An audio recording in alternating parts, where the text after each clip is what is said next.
I'll give the floor to the Speaker of Sri Lanka, followed by Australia and the United States. Thank you, Madam President. Sri Lanka aligns itself with the statements delivered by Uganda on behalf of the non-aligned movement and Iraq on behalf of the Group of 77 and China, and wishes to make the following remarks in its national capacity.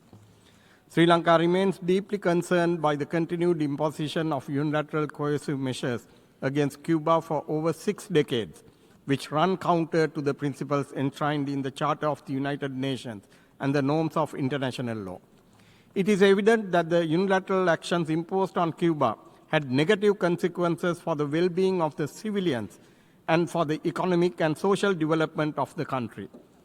In this context, Sri Lanka voted in favor of the resolution A/80/L.C titled Necessity of Ending the Economic, Commercial and Financial Embargo imposed by the United States of America against Cuba, along with 164 other countries.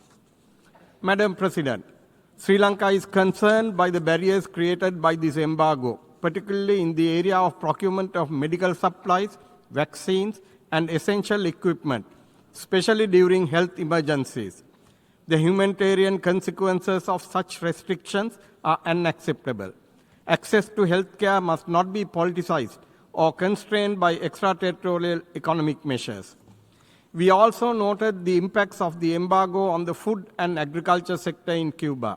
The economic sanctions on Cuba prevent its acquisition of fertilizers, machinery, fuel, and advanced technology, resulting in a significant decrease in food production. Such obstructions to progress in the agriculture sector in Cuba have a direct impact on its effort to reach food security in the country. Unfortunately, the most vulnerable segment in these situations is women and children. At a time when the world is collectively taking action to end global hunger, we should not use sanctions to promote hunger in another country. Madam President, we believe the time has come to lift this embargo.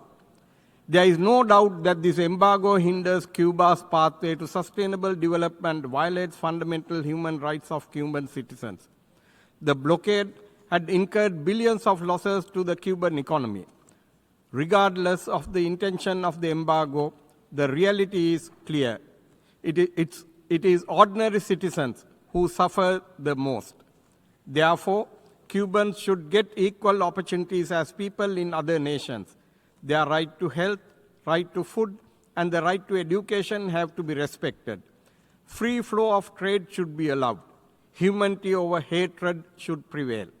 Sri Lanka has continuously supported the adoption of this resolution over the years. We reiterated that obligations set forth in the UN Charter should be addressed with urgency. I thank you. I thank the Speaker of Sri Lanka.